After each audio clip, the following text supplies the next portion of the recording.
ईश्वर ने कहा, कोई ऐसा चाहिए जिसका दिल सेवा से भरा हो, जो रोज 24 घंटे काम करने के लिए खुशी से तैयार रहे।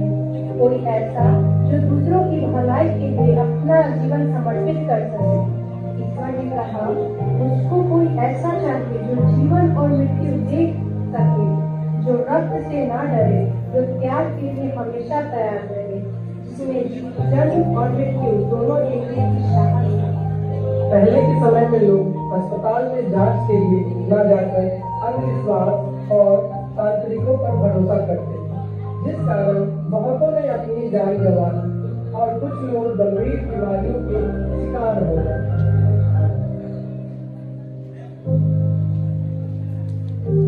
इन्हीं मुश्किलों के बीच 12 मई सन 1820 को फ्लोरेंस नाइटिंगेल का जन्म इटली के फ्लोरेंस शहर में होता है। उनका परिवार काफी ज्यादा समृद्ध हुआ करता था और उनके माता पिता की ख्वाहिश थी कि वह एक प्रभाव युक्त महिला बने। बहुत छोटी उम्र से फ्लोरेंस को लोगों की सेवा करने और गरीबों की मदद करने और बूढ़ों की देखभाल करने में बहुत ही रुचि थी। एक दिन उन्होंने अपने माता पिता के समक्ष अपनी यह इच्छा जाहिर की, वह आगे के नर्स की जिंदगी व्यतीत करना चाहती है और लोगों की सेवा करना चाहती है। लेकिन उस समय एक महिला के लिए नर्स बनना इतना आसान नहीं था, इसीलिए उनके माता पिता ने उन्हें ऐसा करने से साफ इनकार कर दिया। बहुत कोशिश के बाद आखिरकार फ्लोरेंस ने अपने माता पिता को मना ही लिया।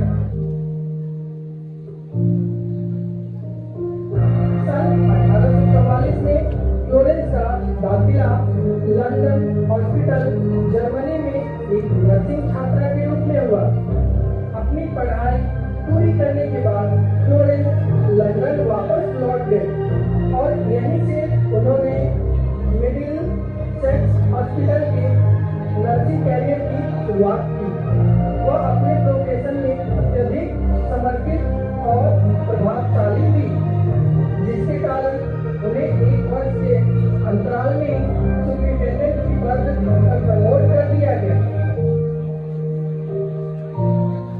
और इसी दौरान अक्टूबर सन 1853 ईस्वी में इंग्लैंड और रशिया के बीच क्रिमिनल युद्ध छिड़ गया।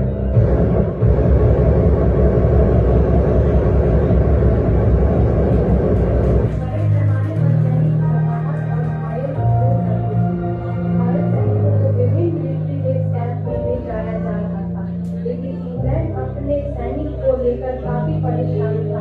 इसी दौरान सन 1854 के अंत में नाइटिंगेल को युद्ध सचिव से एक पत्र मिला, जिससे युद्ध स्थल पर घायल सैनिकों की देखभाल के लिए नर्सों की एक टीम करने की बात की गई थी।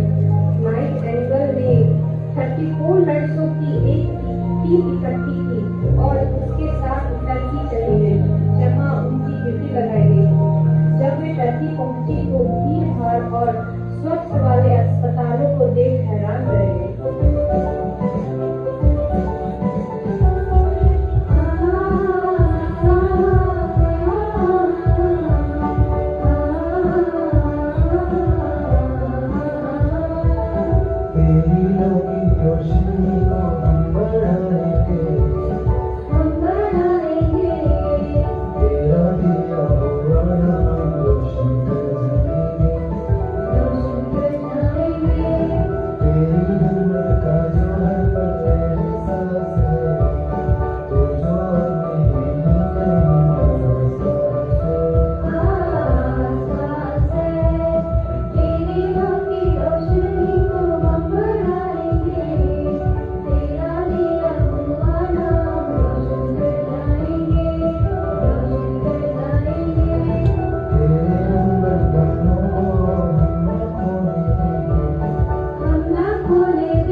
जब वह लंदन वापस आई तो उनका भव्य भव्य स्वागत किया गया और रानी ने उन्हें एक उत्तम अप्रोच वेट करते हुए उनके काम को पुरस्कृत किया, जिसके बाद नाइटिंगेल ज्वेल कहा गया।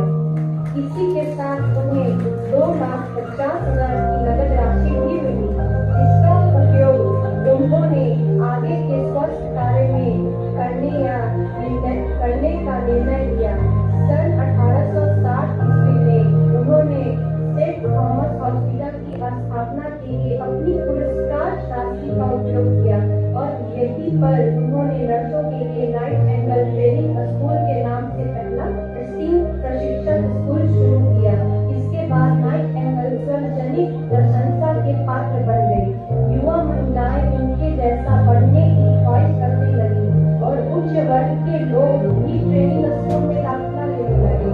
नाइटिंगेल की बदौलत नर्सिंग पेशों को अब उच्च वर्ग द्वारा तिरस्कृत नहीं किया गया, बल्कि इसे सामान्य जनता के रूप में देखा जा रहा है। माँ के दर्द और बच्चे की चिकित्सा उसे पीडियाट्रिक नर्स कहते हैं, जहाँ एनाटॉमी एंड फिजियोलॉजी किसी के तारों से जुड़ती है उसे मेडिकल सर्जिकल नर्स कहते हैं। जब किसी के इमोशन और साइकोलॉजी से जुड़ती है तो उसे मेंटल हेल्थ नर्स कहते हैं। जहाँ लोगों के घरों से बीमारियों को दूर करती है तो उसे कम्युनिटी हेल्थ नर्स कहते हैं। उन सरहदों पर भी जब किसी की मुस्कुराहट बनती है तो मुझे मिलिट्री नर्स कहते हैं। बस अपने देश में नहीं बल्कि पूरे विश्व में ही हम उड़ा बैठी हूँ। देख रहे हो, एक चिराग लेकर तो निकली थी, कहाँ तक मैं उसका प्रकाश फैला चुकी हूँ।